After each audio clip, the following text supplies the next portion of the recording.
Olá, bem-vindo aos podcasts. Eu sou o João Breni, CEO do Grupo Spot, escritor. Estamos aqui para falar de educação. Educação e inovação, a visão de um líder.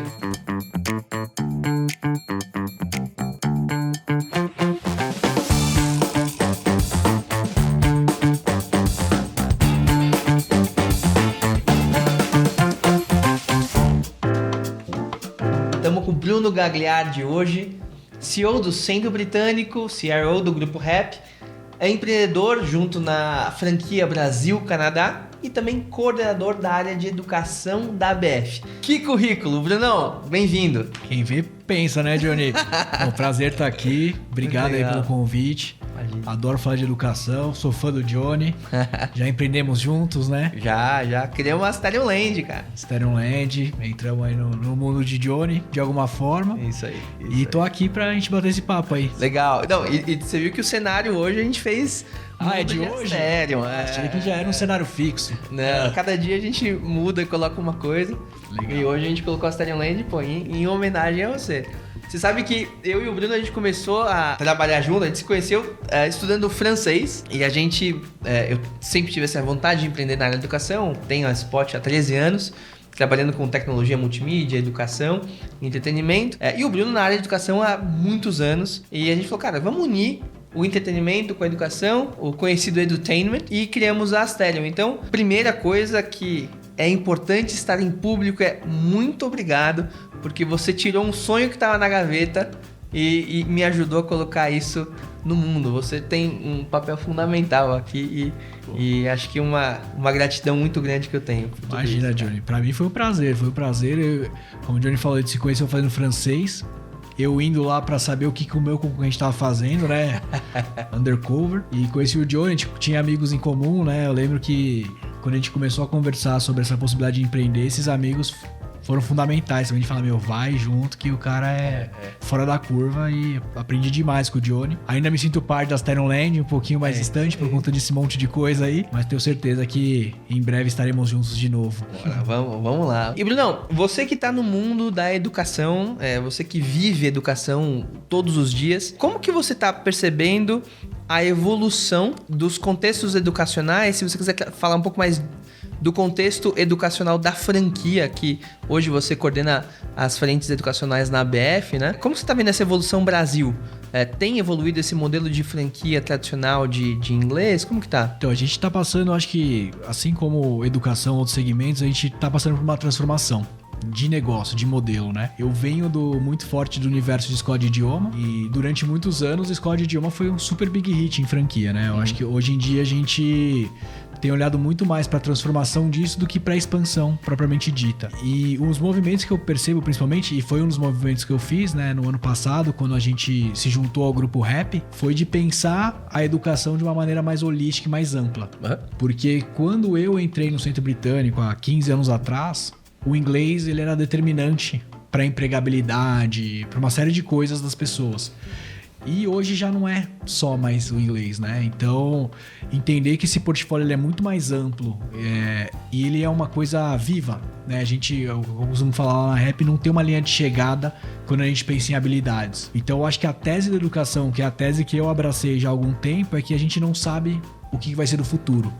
Mas se a gente preparar as nossas crianças em determinados princípios, hoje do que eu acredito, né? A parte da lógica que a programação traz, a parte de saber lidar com dinheiro, da educação financeira, a parte socioemocional, que a gente tem muito forte na Stereo Land, a parte do inglês e da comunicação, essa criança vai estar preparada para se adaptar ao que vier. Então eu acho que, como educação, principalmente com quem trabalha com criança, o pai procura a gente entendendo que ele quer que o filho dele, ao se formar nesse primeiro ciclo escolar, ele seja independente para fazer escolhas, para ter liberdade. Então trabalhar esses princípios eu acho que é o que está transformando o nosso mercado nesse momento, né? Você falou 5 pilares muito importantes, assim, né? Você falou da educação financeira, do socioemocional e tal. É isso, eu acho que a gente não vai ter... Não existe receita de bolo, né? Se fosse fácil assim, estaria todo mundo numa boa, mas não é. Não tem receita de bolo. E eu acho que a grande diferença da educação hoje, da educação de antes, é justamente você respeitar a individualidade do aluno, né? Então a gente não... Acho que quem ainda olha a educação como uma coisa de massa, não vai conseguir prosperar nos próximos anos, assim. Então acho que entender a individualidade do aluno, as capacidades, as dificuldades, e você criar trilhas que sejam aderentes ao perfil de cada aluno é o que vai fazer com que essas crianças tenham sucesso lá na frente. Aprendizagem adaptativa, né? Exato. A gente fala muito personalizada, adaptativa. A gente fala muito disso. Muitas das entregas que a gente faz aqui na Spot, para um contexto corporativo ou acadêmico, a gente bate muito nessa tecla. Personalizar a aprendizagem para que seja ideal para cada perfil. Perfeito. Se a gente consegue fazer isso, eu acho que a gente tem um impacto muito mais significativo no contexto de aprendizagem daquela pessoa. A gente gera muito mais engajamento, né? O que a gente fala do edutainment. Né? Então a criançada, você vê uma criança jogando videogame, ela fica 2 horas na mesma fase para conseguir passar de fase. Mas ela não consegue ficar 15 minutos lendo uma página de um livro para entender o que tá escrito, né? Então acho que cabe a gente tentar trazer esses contextos também, né? E não só tentar fazer com que a criança se adeque àquele único formato. Eu li um texto, não sei o quanto essa informação era real, mas li recentemente em rede social, que 97% da população brasileira é analfabeto, 93% é analfabeto funcional. Então tem, assim, por mais que você tenha uma grande parte da população que esteja alfabetizada, mas não conseguem entender contextos mais complexos de leitura. Eu escuto, por exemplo, minha mãe falando: nossa, os netinhos eles já nascem sabendo mexer no celular. Só que mexer no celular não quer dizer que ele entenda da tecnologia. É o que falam, você comer num restaurante todo dia fora da sua casa não te faz um bom cozinheiro. Então a gente entender que o que a gente tem hoje de tecnologia é muito mais amplo do que você saber usar um Facebook, saber falar no WhatsApp, não quer dizer que você saiba lidar com tecnologia de fato, né? Então acho que a gente trazer esse contexto para a criança entender a lógica que está por trás de tudo, é um dos princípios que a gente segue hoje, olhando para letramento digital. E eu acredito que a educação, ela vai conseguir se transformar de fato na hora que essas crianças começarem a emergir nos cargos de liderança, entendendo já essa importância e sendo nativos digitais. E você falando de liderança, né? Tem algum modelo de liderança específico para um contexto de negócio de franquia ou estratégia que é mais adequada para um formato de franquia? Quero dizer, tem algum pilar que você acha isso daqui é essencial se eu quero fazer um modelo de negócio de franquia? Ou não, você acha que... Então, eu tenho enxergado, eu tive a oportunidade lá na Rap, né, através do Toniel, meu sócio lá, de fazer parte de um grupo e de um treinamento de liderança com uma pessoa chamada Paulo Matos. E eu aprendi muito porque ele trouxe uma ampliação dessa visão de liderança, né? Ele trabalha muito com a liderança multidimensional. Eu acho que durante muito tempo, da minha liderança, eu sempre olhei o nosso cliente final como principal foco. Então, muitas vezes eu abri mão de coisas de franqueado, de franqueadora, para que o aluno tivesse o melhor atendimento possível. E hoje eu comecei a enxergar, para que uma franqueadora ela realmente seja bem sucedida, ela seja saudável, a nossa primeiro compromisso de liderança é com os acionistas. A gente proteger o negócio, a gente ter certeza do para onde a gente está indo e fazer com que essas coisas aconteçam, né? Legal. Então, eu acredito que quando a gente pensa na liderança em franquia, a gente vai ter um perfil pro franqueador, né? Que é aquele...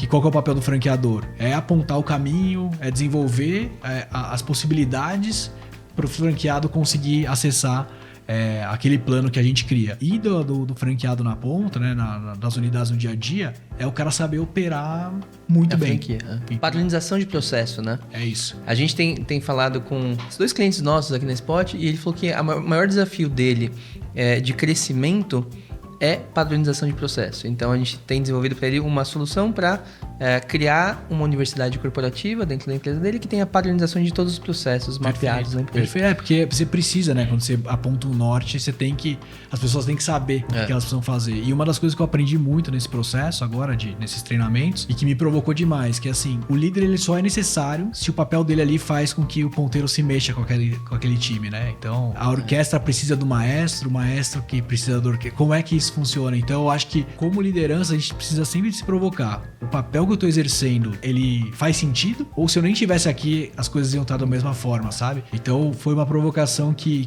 eu tive, assim, que eu revi muita coisa. Legal. Eu sou uma pessoa que, às vezes, eu vou muito pro campo de batalha, né? Eu desço da cadeira e eu sempre achei isso muito bom. E sempre bate no peito e fala, nossa, eu vou pra arena, se precisa. Só que eu deixei a cadeira da liderança vazia nesse momento, né? E ninguém tá ocupando lá. Então eu tenho cada vez mais tomado cuidado pra estar mais na liderança de fato e menos tentando ficar resolvendo os problemas que as pessoas, meus liderados, estão desenvolvendo lá na ponta, né? Então eu tenho refletido muito sobre esses papéis de liderança. E hoje, no papel de CRO da Happy, né?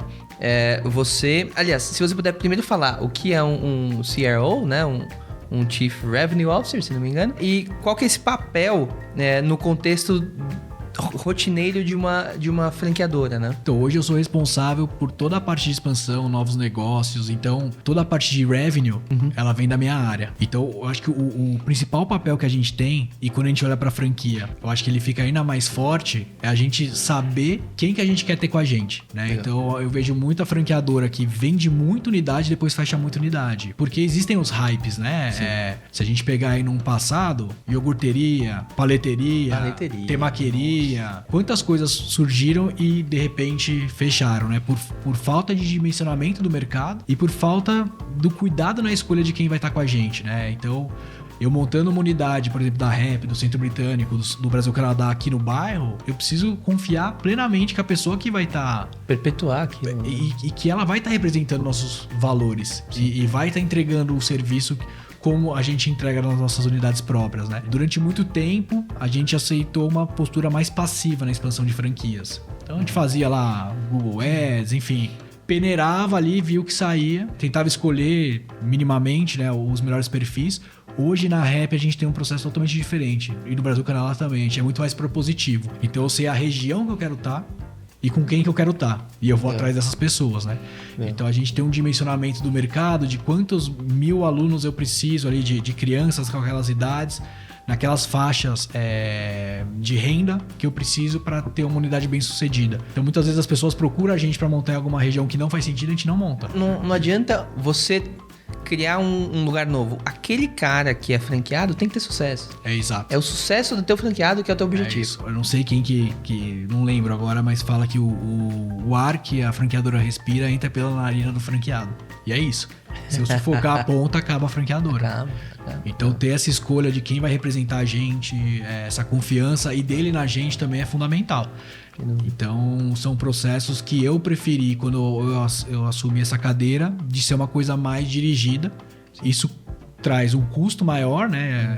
A gente tem que procurar essas pessoas, mas com certeza a gente vai ter muito mais sucesso aí no médio e longo prazo. Olha, o pouco que eu acompanhei você, Beto, no Brasil-Canadá, eu sempre vi o cuidado que vocês têm com o franqueado. Toda a operação, o Vini, maravilhoso ali, cuidando da parte pedagógica, né, com a Bruna e tal. O cuidado que vocês têm com o franqueado pro cara ter sucesso. É o que você falou, não adianta só botar uma franquia ali naquele lugar. Hoje, o trabalho da franqueadora tem que ser muito mais estratégico, né? E existe um gráfico, Johnny, existe um estudo chamado Fator E, de um psicólogo australiano, se não me engano, chamado Greg Nathan, que ele foi estudando o relacionamento de franqueador e franqueados no mundo inteiro. E ele mapeou 6 fases. Então, a primeira fase, ele chama a fase do Glee, da satisfação. Do Glee? E a hora que você vê o gráfico, o franqueado, essa relação nunca vai ser tão boa quanto no dia da assinatura do contrato. Claro. Por quê? Porque quando você assina o contrato, os dois estão com uma esperança muito grande de que as coisas vão dar certo. Então, às vezes, o franqueado tá naquele momento falando, não, eu vou abrir 5, eu vou começar com essa, depois vou com... E aí ele vai pra uma segunda fase que já cai a satisfação, que é a fase do FII. Ele paga a taxa de franquia, ele começa a montar a unidade, ele começa a ver o dinheiro ir embora, ele começa a ficar com frio na barriga. Pô, será que eu tô fazendo a melhor escolha? Será que esse dinheiro vai voltar? E aí, assim, não são fases necessariamente sequenciais, né? Mas na sequência ele coloca depois uma fase do Me, que ele acha que ele é sozinho. Por quê? Vamos pensar numa escola. Ele monta a escola, ele investe dinheiro, ele contrata pessoas. E aí o coordenador pedagógico dele, na primeira semana antes de começar a aula, sai. Quem que é o responsável para conseguir outro coordenador? É ele. Sim. E na cabeça dele muitas vezes fala, poxa, mas eu entrei numa franquia para ser mais fácil, mas não é mais fácil. E cadê os caras me ajudando? E aí fala, poxa, tô fazendo tudo sozinho. Ele liga e fala, não dá pra você mandar uma coordenadora? Não tem. E aí ele pode ir pra uma fase chamada fase do free. Que você não vai me ajudar, eu vou fazer do meu jeito. E geralmente é onde as pessoas quebram a cara. Porque eles aderem uma franquia justamente pra ter todo o know-how. não faz sentido ele estar sob uma bandeira fazendo as coisas do jeito que ele imagina. Sim. Aí o ideal seria ele ter montado dele. E no free, aí você vai pegar as maiores atrocidades, sabe? Sei lá, dando exemplo, o cara compra uma hamburgueria e passa a vender pastel junto. Porque ele fala, não, o cara não vê. Pastel é muito melhor que... Só que ele comprou... O pessoal tá pedindo pastel. Exato. E aí vai pra uma fase, quando geralmente isso dá errado, da fase do si, que é uma fase de entendimento. Então, poxa, vi que não dá pra fazer desse jeito, vamos conversar, vamos realinhar. E chega na fase do we, que é a fase que todo mundo quer chegar, que é a fase de interdependência.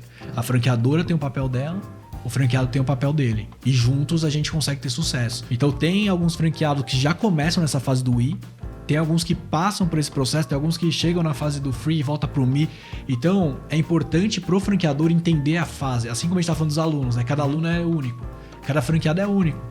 Às vezes o cara entrou na franqueadora, ele era um solteiro, sem filhos, deu 4, 5 anos, ele casou, tem 2 filhos. Muda a vida, né? Então muda a perspectiva, muda muita coisa. Então atender as franquias individualmente, de acordo com o momento que elas estão, também é papel da franqueadora. Em linha com isso, o quanto a ABF é importante nesse contexto da franquia? Quer dizer, é uma associação? A gente vê aí várias tentativas de venda de franquia que são empresas que às vezes não estão coligadas ali à ABF, né? Eu entendo que a ABF deve ter alguns padrões, deve ter algumas normativas e certificações para fazer com que aquela franquia tenha sucesso também. Existe essa força dentro da ABF para fazer o cara que está associado ali ter um sucesso maior, não? Sem dúvida. A ABF é uma entidade bastante séria, tem um comitê de ético, hoje tocado pela Silvia, que é de educação, assim, fazendo um trabalho impecável. Para mim, né, como franqueador e associado da ABF, o grande valor que eu vejo é dessa proteção mesmo do segmento, porque montar um negócio e vender franquia, qualquer um, teoricamente, poderia fazer. Proteção. E muita gente faz. Às vezes eu recebo muita coisa disso de amigo meu que às vezes pensa em empreender com franquia, que às vezes aparece, a hamburgueria fechou com um influenciador tal, tinha 200, fecharam todas. Dentro da BF você não vai ver essas coisas acontecerem. Porque tem todo um processo e existe uma disseminação de informação e de educação muito forte para quem é associado. E eu acho que existe um papel da BF também que é fundamental e que às vezes ele não é tão... A gente não consegue enxergar tanto, que é a parte de advocacy.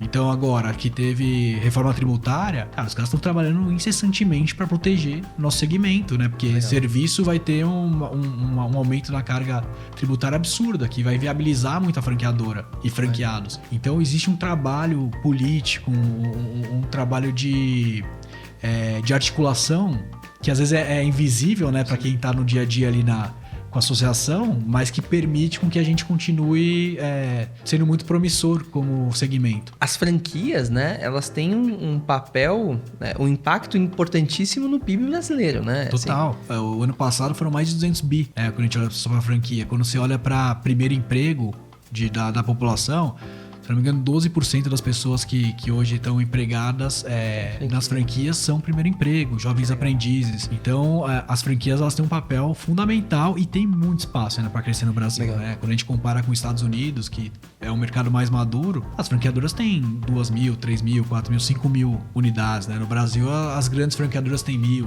2.000, se eu não me engano, o Cacau Show hoje, que é a maior, deve ter 3.000. Então tem um espaço absurdo para crescer ainda. E aí a gente falando das franquias, desse crescimento, o quanto que você acha que a tecnologia tem ajudado e impactado o mundo das franquias e até trazendo um pouquinho mais para um contexto de padronização que a gente falou agora há pouco, que era o quão isso é importante no modelo de franquia. Você acha que a tecnologia tem ajudado nesse contexto todo? Para a educação, principalmente, né, que eu tô mais envolvido, o que eu percebo? Durante muitos anos, a tecnologia ela não foi vista como algo primordial, assim, né? Então, até hoje não vai ser difícil você visitar um franqueado que controla as coisas tudo na planilha, apesar de ter um sistema, né?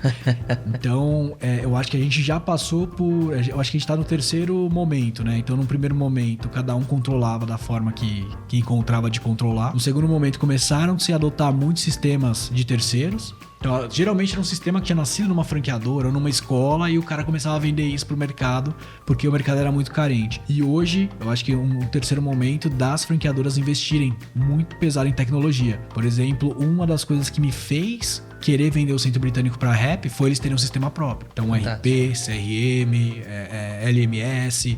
Então, falar, poxa, eu vou sair de um sistema de terceiro que não me atende, que tudo que eu peço é melhoria, que não entende do meu negócio de fato, pra estar ali com 15, 20 pessoas na empresa falando, precisamos botar esse módulo aqui pra funcionar, precisamos fazer isso aqui. Eu acho que hoje a gente já evoluiu bastante, mas ainda num âmbito meio que do básico, do que precisa ser feito.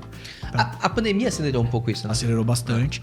Então eu acho que, mas assim, quando a gente olha, por exemplo, pra frente, essa parte de inteligência artificial, estamos caminhando, assim, engatinhando. Muita coisa pra fazer ainda. E eu acho que é muito novo também. Muito novo. Muito novo e assim, abre tanta possibilidade que é difícil você priorizar o que vai começar, né? Sim. Então, a gente tem olhado muito pra essa parte adaptativa do aluno.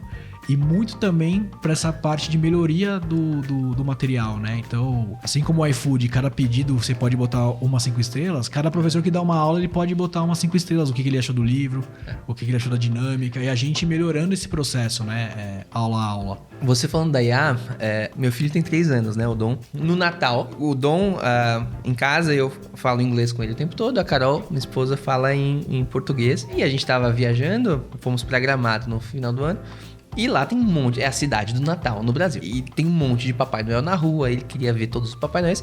Bom, eu peguei a IA, programei ali no meu computador um prompt básico, montei uma IA, joguei isso no meu celular e de manhã a gente conversava com o Papai Noel em inglês no carro, indo pra algum parque, algum museu, enfim, alguma atração, e ele ia conversando com o Papai Noel, falando o que queria. Então assim, uma brincadeira boba ali de pai pra filho, mas com um contexto super significativo, né? Natal, Papai Noel pra uma criança de 3 anos. Olha o quanto isso é rico, né? Eu acho que cada vez mais as IAs vão se correlacionar às rotinas da aprendizagem, né? E falando por mim, assim, né, que não sou da tecnologia, eu tenho tentado aprender bastante sobre inteligência artificial. Inclusive lá na BF a gente vai, dia 28 de abril, todo mundo lá da educação vai participar de um evento no Google, né? Legal. Onde eles vão falar sobre inteligência artificial lá com a gente. Quem ainda não tá tão por dentro desse assunto ainda acha que IA é fazer fotinho, fazer meme, sabe? Então, esse exemplo que você usou do Dom é perfeito, porque é educação,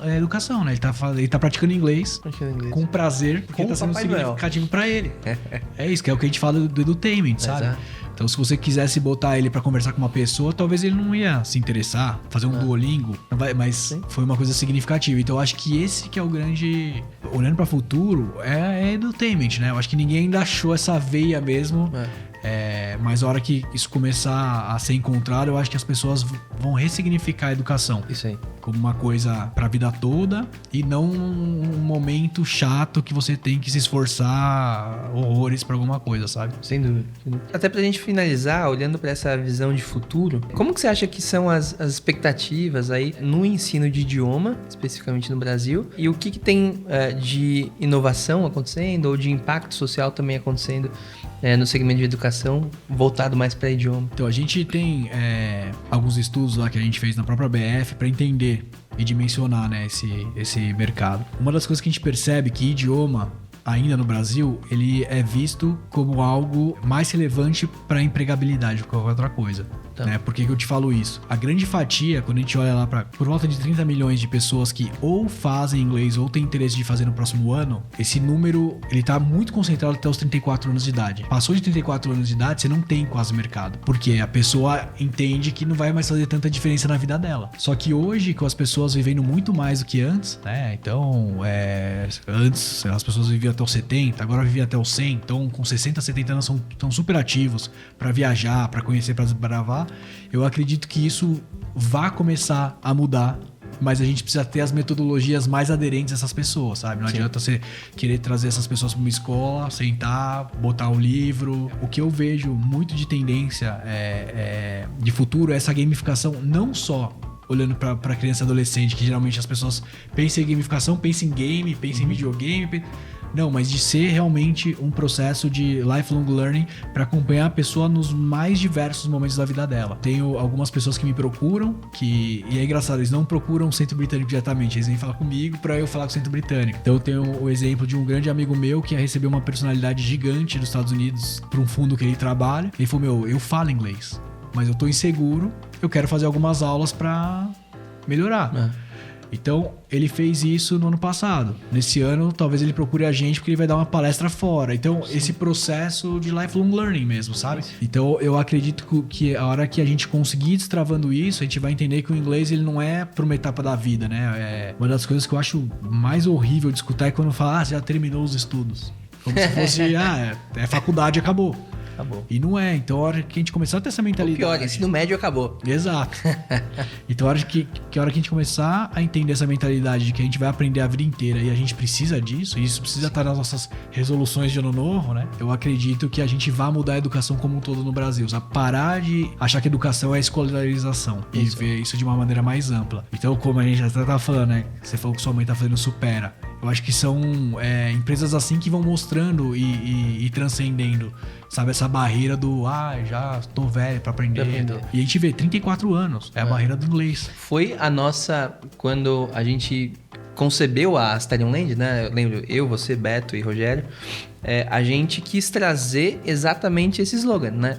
Então, isso tá nos nossos materiais. Lifelong Fun Learning. Fun Learning, é isso. A aprendizagem tem que ser pra vida toda e tem que ser divertido. E, infelizmente, eu acho que o jeito de fazer isso é quebrar isso na infância. Então, são essas crianças que estão aprendendo hoje com a Stellium Land que lá na frente não vão ver mais a educação como um fardo, mas como uma coisa prazerosa, sabe? Poxa, quantas transformações eu já tive profissional, sabe? Pô, então, quando eu comecei minha carreira, eu achava que ia ser publicitário. Então, eu fiz publicidade. Depois fiz parte de inteligência de mercado quando eu comecei a empreender. Depois fiz data science quando eu comecei a um cargo de executivo. Então acho que a gente tem que se permitir a ser várias coisas ao longo da vida. E eu não tenho esse negócio, o que você é? Eu sei que eu vou ter que aprender muitas coisas. Sim. E eu tenho prazer nisso, sabe? De experiências diferentes, com coisas diferentes. Eu tive a sorte de encontrar prazer na educação. Tem gente que abomina. E eu acho que essas novas gerações vão ter mais prazer. Porque a tecnologia tá permitindo que seja cada vez mais prazeroso. Isso a gente tem que incentivar. Essa aprendizagem divertida. Perfeito. Não, legal. Muito obrigado por ter vindo, por ter participado. Prazerzaço receber você aqui. Venha sempre que quiser. Imagina, Júnior. O prazer é todo meu. Desejo toda a sorte do mundo aí pro podcast, pra Spot, e conta comigo. E aí também, se alguma pessoa tiver algum tipo de dúvida e tal, tô aí pra ajudar. Vamos colocar seu WhatsApp na descrição do vídeo. Eu tô com 2 agora, pode colocar um. Valeu, Brunão, obrigado. Valeu, Johnny. Bom, valeu, obrigado por ter assistido mais esse podcast. Até a próxima.